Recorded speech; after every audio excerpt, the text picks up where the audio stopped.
Rashid sir, आप ये बताइएगा इसमें कि पीके के उभार को आप कैसे देखते हैं जो हालिया है, खासकर बांकीपुर चुनाव के बाद। इसमें उनका कॉन्स्टिट्यूशनल पोस्ट संभालना है। अब पहले तो पॉलिटिकल स्ट्रेटजिस्ट हुआ करते थे या किसी पार्टी के नेता हुआ करते थे, अब तो भाई आप रहेंगे, अब सदन के अंदर मौजूद रहेंगे, एक लॉ मेकर हैं आप। So how do you see this, how do assess this actually? Prashant Kishor को मैं व्यक्तिगत रूप से जानता हूं, उनसे मेरी कई बार चर्चा हुई है राजनीतिक, लेकिन मैं यहाँ के ऊपर जो हमारी चर्चा है उसको अपनी तरफ से एक होगा कि निष्पक्ष भाव से एक उसको प्रस्तुत किया जाए। दरअसल आपने बड़ा दिलचस्प रोचक प्रश्न किया और उसका एक लंबा इतिहास है। ऐसा भी कहा जाता है कि जब राहुल गांधी जब वो अमेठी रायबरेली के उस अमेठी से जो चुनाव लड़ रहे थे, जब वो राजनीति में आए थे, तब भी उनकी प्रशांत किशोर से मुलाकात भी थी और प्रशांत किशोर वहां पर अमेठी में थे।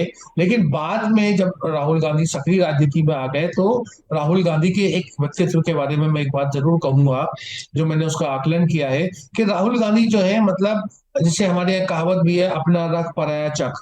मतलब पराये को जो लोग जो कांग्रेस की राजनीतिक गतिविधियों से एक संगठन से जुड़े हुए नहीं रहते हैं, उनके प्रति राहुल गांधी का थोड़ा आकर्षण रहता है। राहुल गांधी हमेशा उनको अपनी तरफ करना चाहते हैं या उनको बढ़ाना चाहते हैं। तो उसी श्रम और श्रृंखला में उनका किसी रेफरेंस से, मेरे ख्याल से अजय माकन से पहले प्रशांत किशोर की बातचीत हुई थी, फिर राहुल गांधी से उनकी मुलाकात हुई और राहुल गांधी, प्रियंका गांधी, सोनिया गांधी, दोनों ने अपने अपने स्तर के ऊपर प्रशांत किशोर में बहुत ज्यादा रुचि ली, दिलचस्पी ली। प्रशांत किशोर का एक बात मैं और बताऊं कि उनको कांग्रेस ने, मतलब गांधी परिवार ने तो उनको उत्सुकता से, गंभीरता से अच्छी तरीके से लिया, उनसे मेल जोल उनका अच्छा रहा, बातचीत रही। राहुल गांधी का फोन नंबर होना बड़ा महत्वपूर्ण बिंदु रहता है।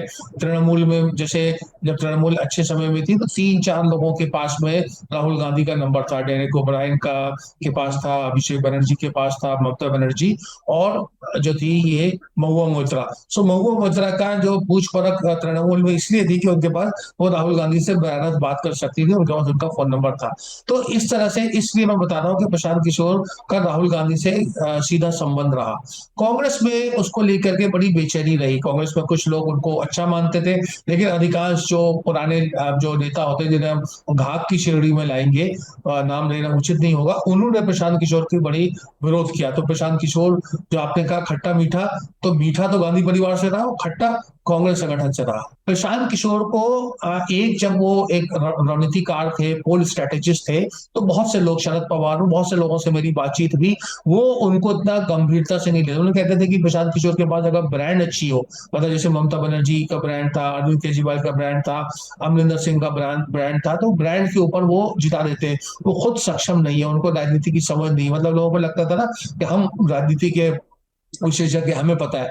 तो प्रशांत ने एक पॉलिटिकल पार्टी जन सुराज बना के, और उसका बहुत ही निराशाजनक उनका वो, लेकिन वो डटे रहे, जमे रहे, और विधायक बनने से उनमें एक तरह का पॉलिटिकल कलर आ गया, पॉलिटिकल टैप उन्होंने जो है पहन ली है। एक पुरानी फिल्म का गाना आपको याद होगा कि मतलब मेरे पैरों में घुंघरू बांध ले फिर मेरी चांद देख ले। तो अब वो उनके पैर में घुंघरू बन गए, मतलब राजनीतिक घुंघरू के एमएलए हो गए। वो कह रहे हैं कि वो बिहार में रहेंगे। बिहार में देखिए कि जेडीयू के लोग कुछ संपर्क में, कुछ कांग्रेस के वहां कोशिश, लेकिन मुझे लगता है राहुल गांधी और कांग्रेस के पॉइंट ऑफ व्यू से प्रशांत किशोर अगर राष्ट्रीय राजनीति में जो इंडिया अलायंस है, जो बिखरा हुआ है, जिसका कुछ समीकरण नहीं बने हैं, जिसके आपस में बड़ी फूट और सटपुटबल का माहौल लगता है, वहां उनकी भूमिका इसलिए हो सकती है कि वो 7, 8, 10, आप जितने भी गिने भूतपूर्व मुख्यमंत्री हैं, जिसमें ममता बनर्जी, अरविंद केजरीवाल, जगन मोहन रेड्डी, सबके साथ उन्होंने काम किया है, और एक फंक्शनल, स्टालिन के साथ भी है, सबके साथ उनकी फंक्शनल रिलेशनशिप है, रिश्ते खराब नहीं है। तो वो जो है ना, उस तरह से जोड़ने का, देखिए आप, गठबंधन का लंबा इतिहास रहा है। गठबंधन में हमेशा एक जो कोऑर्डिनेटर या संयोजक, उसकी बड़ी भूमिका रही है। जैसे हरकिशन सिंह सुरजीत थे, जो पुराने समय में जो कांग्रेस और लेफ्ट को उन्होंने मिलाया। यूनाइटेड फ्रंट की जो सरकार, जो देवेगौड़ा गुजराल की भूमिका रही। उससे पहले एनटी रामाराव ने जो था, बड़ा सकारात्मक भूमिका निभाई थी जब विश्वनाथ प्रताप सिंह मुख्यमंत्री बने थे। सब लंबे लंबे अध्याय है, लेकिन मेरा कहना है कि उनको एक ऐसा व्यक्ति चाहिए है जो जिसको राजनीति की समझ हो, जिसके पास जो सक्षम हो, जिसके पास साधन हो, और जो क्रॉस सेक्शन लेवरेज हो। और वो तमाम बॉक्सेस जो है प्रशांत किशोर टिक करें। मैं भविष्यवाणी नहीं कर रहा, लेकिन ऐसा मुमकिन है कि 27 के चुनाव के बाद में उत्तर प्रदेश और उत्तराखंड, पंजाब के हम देखिए प्रशांत किशोर और इंडिया अलायंस एकजुट होकर सामने आएंगे।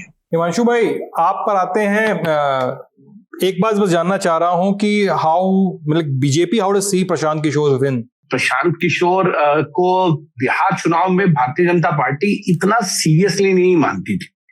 जिन जगहों पे उनके कैंडिडेट मजबूत थे उन्हें स्ट्रेटेजी के तहत जो है भारतीय जनता पार्टी ने तोड़ा और अपनी पार्टी में शामिल करा लिया था, एक चीज। लेकिन हाँ, बांकीपुर जो सीट भारतीय जनता पार्टी हारी है, ये भारतीय जनता पार्टी के लिए एक बड़ा डेंट है, तो कोई दो राय नहीं है।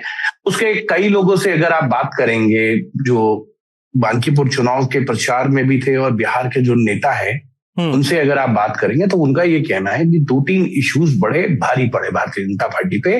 नीट उतना नहीं पड़ा जितना यूजीसी पड़ा, और एक अंदर खाने कहीं ना कहीं भारतीय जनता पार्टी का जो मूल कार्यकर्ता है, जो मूल नेता हैं, जो संघ और भारतीय जनता पार्टी के पुराने समय से हैं, उनका ये मानना है कि सम्राट चौधरी मुख्यमंत्री बन गए।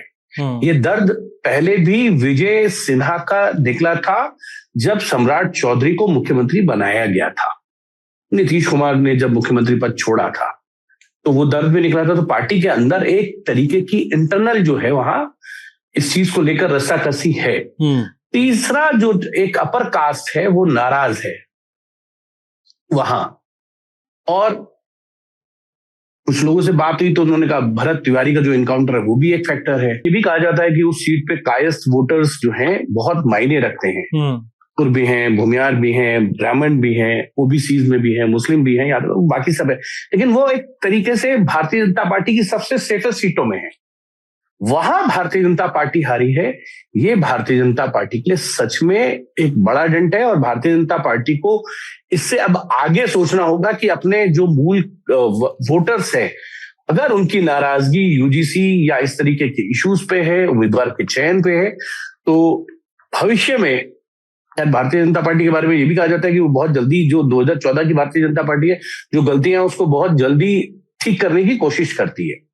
अगर ये गलती ठीक नहीं हुई तो आगे क्या परिणाम होंगे, बड़े सोचने वाले होंगे। रशीद जी, आपसे सवाल है ये कि क्या प्रशांत किशोर इंडिया अलायंस में जाएंगे, उनकी पार्टी, उनका काडर या उनकी मशीनरी जाएगी, और दीपांकर भट्टाचार्य जो विधानसभा में उतने मजबूत नेता तो नहीं है, लेकिन कहा जाता है कि बातें करवाने में और मीटिंग्स करवा देने में उनका बड़ा रोल रहता है, अगर समीकरण बिठाने हो तो वो इस पूरे समीकरण में कहां बैठते हैं? देखिए, एक बड़ी महत्वपूर्ण बात है कि राहुल गांधी का, जैसे मैंने कहा कि बाहरी लोगों को लेकर राहुल गांधी को बड़ी उत्सुकता रहती है और बड़ा उनको उनका मान सम्मान करते हैं। उसी श्रृंखला में जो दीपांकर भट्टाचार्य है, जो सीपीएम वाले के जो लीडर है, उनको राहुल गांधी बहुत ज्यादा समझते हैं। इससे पहले उसी भूमिका में तकरीबन जो थे वो सीताराम येचुरी थे, उस दुनिया में नहीं रहे, और दीपांकर उनको काफी चीजें बताते हैं और राहुल गांधी उसका संज्ञान लेते हैं, गंभीरता से लेते हैं। मीना बाग में फ्लैट है, वहां कई बार वो वहां से वॉक करके, जो पीछे अगर आपको उसकी ज्योग्राफिया हो तो वो 10 जनपद में पीछे का बैक गेट से रास्ता है, तो वो उधर से जाते हैं और काफी संवाद होता है। तो दीपांकर भट्टाचार्य जो है वो भी एक बड़ी भूमिका निभा सकते हैं। तो हम देख सकते हैं कि प्रशांत किशोर, दीपांकर भट्टाचार्य राहुल गांधी के अघोषित सलाहकार 29 के लिए साबित हो। रशीद सर, ये बताइएगा कि साल 2017 का जो यूपी विधानसभा इलेक्शन है उसमें प्रशांत किशोर मतलब मुखर तौर पे खेमा बदलते हुए दिखाई दिए थे। नरेंद्र मोदी के बाद से अब विपक्षी पार्टियों के पास वो दिखाई देने लगे थे। यूपी को ये साथ पसंद है, दोनों भाई करके अखिलेश यादव और राहुल गांधी साथ आए थे, लेकिन वो पूरा इक्वेशन फेल कर गया था। बहुत सारी थ्योरीज चली थी, हुआ क्या था एक्चुअली में? जो 2016 का 17 में चुनाव हुआ उत्तर प्रदेश का, 16 में, उसमें प्रशांत किशोर बहुत ज्यादा सक्रिय रहे और कांग्रेस के साथ उन्होंने काम किया, और बड़े उनके रोचक चीजें, मतलब उनका बिल्कुल जो काम करने का तरीका वो बहुत ही एक तरीके का मतलब आक्रामक होता है, एग्रेसिव होता है। तो उन्होंने क्या करा कि पहले सजेस्ट किया कि जो शीला दीक्षित जो उत्तर प्रदेश की मूलता है और उन्नाव की रहने वाली है, और वो, लेकिन सब उनको दिल्ली के पॉलिटिशियन के नाम से आते हैं। दिल्ली की 3 बार मुख्यमंत्री रह चुकी थी, हार चुकी थी, आम आदमी पार्टी का उदय हो चुका था। प्रशांत किशोर ने कहा कि इनको उत्तर प्रदेश में हम प्रोजेक्ट करेंगे, और उन्होंने उनको कन्विंस किया, जो पवन खेड़ा वगैरह उनके जितने सब साथ में लोग थे उनको कन्विंस किया, फिर राहुल गांधी, सोनिया गांधी, प्रियंका गांधी, सबको किया, और उसके बाद में उन्होंने राज बब्बर को प्रदेश अध्यक्ष बनाया। पहला ऐसा अनुभव हुआ कि कांग्रेस का के इतिहास में कि एक राजनीतिक मतलब सितारा हमारा जो था पॉलिटिकल जो फिल्म स्टार, वो एक संगठन का मतलब प्रदेश अध्यक्ष बना, वो भी उत्तर प्रदेश जैसा। तो मैं लखनऊ जाता रहता था, तो वहां लोग उत्तर प्रदेश के जो कांग्रेस जन थे वो उसको लेकर ज्यादा कन्विंस नहीं थे। वो कहते थे ऐसा ये प्रशांत किशोर कौन है, दिल्ली बम्बई ले आया। दिल्ली मतलब शीला जी और बम्बई मतलब राज बब्बर, तो इनका ही तो दिल्ली बम्बई में रहते हैं, हमारा इनसे कोई नाता नहीं है। लेकिन बहुत एग्रेसिवली मैंने देखा होटल में बैठे हुए प्रशांत किशोर, सोनिया गांधी की जो वाराणसी में रोड शो हो रहा था, और मतलब 8-10 कैमरे से सब चीजें वो देख रहे थे, और कान में वो लगा हुआ था और बता रहे थे कि इधर राइट से ये करो, लेफ्ट से ये करो। मतलब बिल्कुल जैसे एक आपको मैं क्या बताऊं कि एक फुटबॉल का जैसे भी वर्ल्ड कप में मैचेस हो रहे थे, जिसमें कोच जिस तरीके से प्रतिस्पर्धा और जितना चौकस रह करके मतलब उसकी बाज की तरह की निगाह, बाजुरा की तलवार, वैसा वाला और चीते की चाल, वो वाला जो था प्रशांत किशोर का व्यक्तित्व रहता था। तो बहुत ज्यादा गंभीरता से, बहुत कांग्रेस में जब क्या हुआ कि कांग्रेस में फिर जो था लोगों ने लगा कि ये तो हमारे लिए खतरा है, हमारी नौकरी चली जाएगी, हमारा महत्व कम हो जाएगा। ये कांग्रेस में एक जो होता है कि जो वहां गणेश परिक्रमा का एक सिस्टम चला आ रहा है बहुत समय से, जिसे हम कहते हैं rootless wonders, famous for being famous, जो लोग चुनाव नहीं जीतते हैं लेकिन राहुल गांधी, सोनिया गांधी, प्रियंका गांधी के इर्द गिर्द रहते हैं, वो चौकन्ने हो गए। और उन्होंने एक तरीके की साजिश तो मैं नहीं कहूंगा, एक रणनीति बनाई जिससे प्रशांत किशोर को बाहर किया गया। प्रशांत किशोर ने बहुत ज्यादा प्रेजेंटेशन दी, और वो प्रेजेंटेशन का आपको ये जान के हैरत भी होगी, आज भी उसका कांग्रेस पार्टी इस्तेमाल करती है। लेकिन जैसे हमारे यहाँ मीडिया में होता है ना कि एजेंसी की खबर आती है तो अखबार जो है कई बार क्रेडिट नहीं देते हैं, तो वो पीके जी ने कहा जाता है, पीके को कई बार क्रेडिट नहीं मिलता।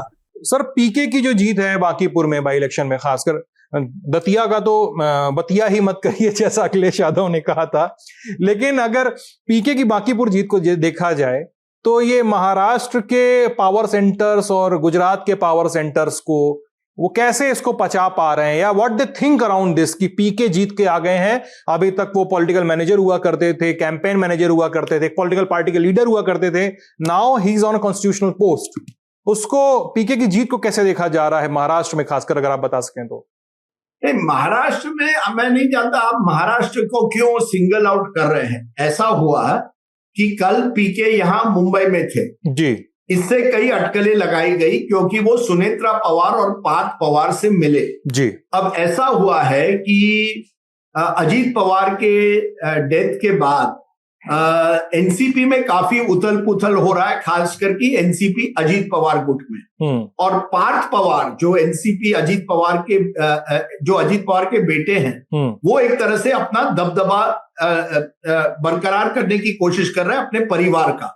वो राज्यसभा के एमपी बन गए हैं, लेकिन अब वो एक तरह से हमेशा अपनी माँ के इर्द गिर्द नजर आते हैं। माँ तो डिप्टी चीफ मिनिस्टर है, और एक टग ऑफ वॉर चल रहा है एनसीपी में। एक जो पुराने लोग हैं प्रफुल्ल पटेल, सुनील तटकरे, और दूसरी तरफ पार्थ पवार और उनकी मां सुनेत्रा, उनके बीच टग ऑफ वॉर चल रहा है। और समझा जाता है कि पार्थ पवार ने कुछ महीनों पहले प्रशांत किशोर को कांटेक्ट किया था और उनसे एडवाइस मांगी थी। इसके पहले नरेश अरोरा जो एक पॉलिटिकल एनालिस्ट थे, पॉलिटिकल क्या कहते हैं, स्ट्रेटेजिस्ट थे, वो एनसीपी को संभाल रहे थे। उनको एनसीपी का कॉन्ट्रैक्ट मिला था। अब आपको मालूम होगा कि अजीत पवार को गुलाबी रंग के एक तरह से साफा पहनना और पार्टी का कलर बदलना, इसके पीछे नरेश अरोरा थे। नरेश अरोरा ने कहा था अजीत पवार को अपनी इमेज सॉफ्टन करनी पड़ेगी ताकि महिलाएं भी एनसीपी से जुड़ जाए। लेकिन जब से अजीत पवार जी की ट्रेजिक डेथ हुई है, तब से नरेश अरोरा दिखाई नहीं दे रहे एनसीपी नेताओं के साथ। पर कल हमें प्रशांत किशोर दिखाई दिए, और जो सूत्रों के द्वारा ये खबर आ रही है कि पार्थ पवार ने उनको कॉन्ट्रैक्ट किया था और कहा था प्लीज हेल्प अस। अब प्रशांत किशोर सब से जब लोग पूछते हैं, वो कहते हैं मैं अब स्ट्रैटेजी नहीं करता हूं, मैं नेता बन गया हूं। लेकिन अगर आप बांकीपुर के 2 दिन के जीत के बाद उनके साथ यहां मुंबई में दिखाई देते तो लोग सवाल पूछेंगे। अब मुझे, जब मैंने उनसे आज प्रशांत किशोर से कांटेक्ट करने की कोशिश की, मुझे कहा गया वो लद्दाख चले गए हैं 1 दिन के लिए और फिर शायद दिल्ली आएंगे और पटना जाएंगे। जरूर उनकी एक छवि अब बन गई है कि ही इज अ लीडर। देखिए, प्रशांत किशोर की हमेशा एक एम्बिशन थी कि मैं लीडर बनना चाहता हूं, I don't want to be just a backroom boy. और कई सालों से उन्होंने कोशिश की, कांग्रेस के साथ कोशिश की, बीच में आम आदमी पार्टी से भी जुड़ने की कोशिश की। मुझे लगता है अब इस जीत के बाद आप कह सकते हैं Prashant Kishor has truly arrived as a politician. अब उसमें कितना उनको सक्सेस मिलता है बिहार में मैं नहीं जानता। उनका कहना है I have given up political strategy, I am a full time politician. और आपको देखना पड़ेगा अगले 4 साल में कि क्या प्रशांत किशोर बिहार की राजनीति पर कितना असर दे पाते हैं। लेकिन इट इज उनकी क्रेडिबिलिटी जरूर एज अ पॉलिटिशियन, इतना बड़ा चुनाव जीतना, बाय इलेक्शन नितिन नवीन जैसे बीजेपी अध्यक्ष के कंस्टिट्यूंसी से जो बीजेपी 30 साल से नहीं आ रही है, वो उनके लिए, उनके इमेज के लिए it is a big advantage. So that's how it is being seen कि Prashant Kishor is now a figure, a face, not just as a strategist but as a serious politician.